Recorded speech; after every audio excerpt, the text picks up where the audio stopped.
अस्सलामुअलैकुम वरहमतुल्लाहि वबरकातुहू నహమదుహు వనుసల్లి అలా రసూలిహిల్ కరీం అమ్మాబాద్. ప్రియ విశ్వాస తెలుగు సోదర సోదరిమణులకు ఇస్లామిక్ లైఫ్ టెక్నిక్స్ ఛానల్లో స్వాగతం, సుస్వాగతం.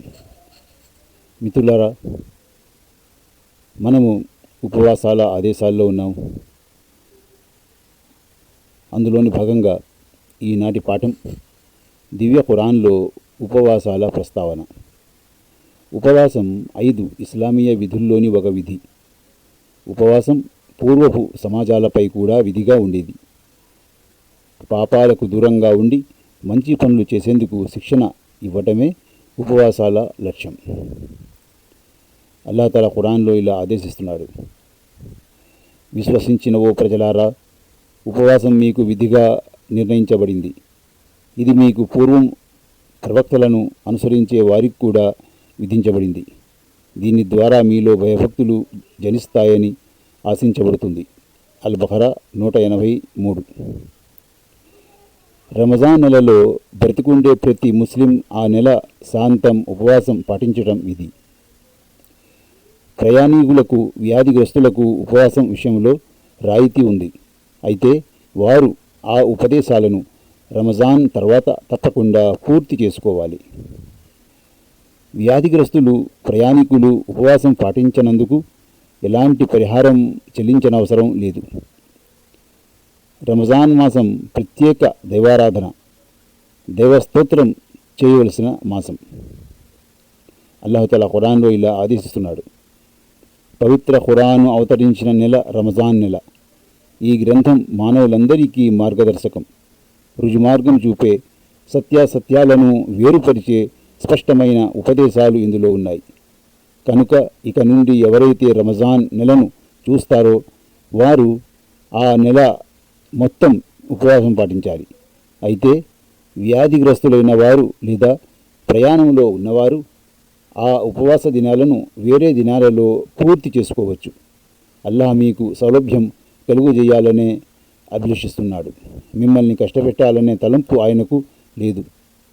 మీరు ఉపవాస దినాల సంఖ్యను పూర్తి చేయగలగటానికి అల్లాహ్ మీకు ప్రసాదించిన మహోపదేశానికి, మీరు అల్లాహ్ ఔన్నత్యాన్ని కొనియాడటానికి, ఆయనకు మీరు కృతజ్ఞతలు తెలుపుకోవటానికి ఈ పద్ధతి తెలుపబడుతుంది. అల్-బఖరా 185. రమజాన్ మాసంలో రాత్రిపూట భార్యతో సంభోగించటం ధర్మసమ్మతమే. ఇఫ్తార్ నుండి ఉషోదయం వరకు ఉపవాసానికి సంబంధించిన ఆంక్షలేవీ వర్తించవు. ఏతికాఫ్ పాటించినప్పుడు రాత్రిపూట భార్యతో సంభోగించరాదు. అల్లాహ్ తఆలా ఖురాన్లో ఇలా ఆదేశిస్తున్నాడు: ఉపవాస కాలంలో రాత్రి సమయాలలో మీరు మీ భార్యల వద్దకు పోవటం మీ కొరకు ధర్మసమ్మతం చేయబడింది. వారు మీకు దుస్తులు, మీరు వారికి దుస్తులు. మీరు రహస్యంగా ఆత్మద్రోహానికి పాల్పడుతున్నారనే విషయం అల్లాహ్కు తెలిసిపోయింది. అయినప్పటికీ ఆయన మీ అపరాధాన్ని క్షమించాడు, మిమ్మల్ని మన్నించాడు. ఇక నుండి మీరు మీ భార్యలతో సంభోగం చేయవచ్చు. అల్లాహ్ మీ కొరకు ధర్మసమ్మతం చేసిన సుఖానుభవాన్ని పొందండి. ఇంకా రాత్రి నలుపు రేఖల నుండి ఉషోదయపు ధవల రేఖలు ప్రస్ఫుటమయ్యే వరకు మీరు తినండి, త్రాగండి. ఆ తర్వాత వీటన్నింటినీ త్యజించి చీకటి పడే వరకు మీ ఉపవాసం పూర్తి చేయండి. కానీ మసీదులలో ఇతికాఫ్ పాటించేటప్పుడు మీరు మీ భార్యలతో సంభోగించకండి. ఇవి అల్లాహ్ ఏర్పరిచిన హద్దులు. వీటి దరిదాపులకు కూడా పోకండి. ఈ విధంగా అల్లాహ్ తన ఆజ్ఞలను ప్రజలకు స్పష్టం చేస్తాడు. తప్పుడు మార్గాల నుండి వారు తమను తాము రక్షించుకుంటారని ఆశించబడుతుంది. అల్-బఖరా 187. మిత్రులారా, చూసారా, ప్రతి చిన్న విషయం, జీవితానికి సంబంధించిన ఏ రంగానికైనా ప్రతి చిన్న విషయాన్ని మనకు ఇస్లాం విడమరచి చెప్పి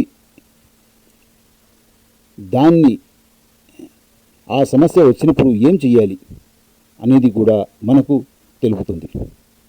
అల్లాహ్ తఆలా మనందరికీ ధార్మిక విద్య నేర్చుకునే భాగ్యం ప్రసాదించుగాక. అల్లాహ్ తఆలా మనందరికీ ధార్మిక విద్య ప్రసారంలో వ్యాపింపజేయటంలో మనకు కూడా పాల్గొనే భాగ్యం ప్రసాదించుగాక. అల్లాహ్ తఆలా మనందరికీ చెడు నుండి దూరంగా ఉంటూ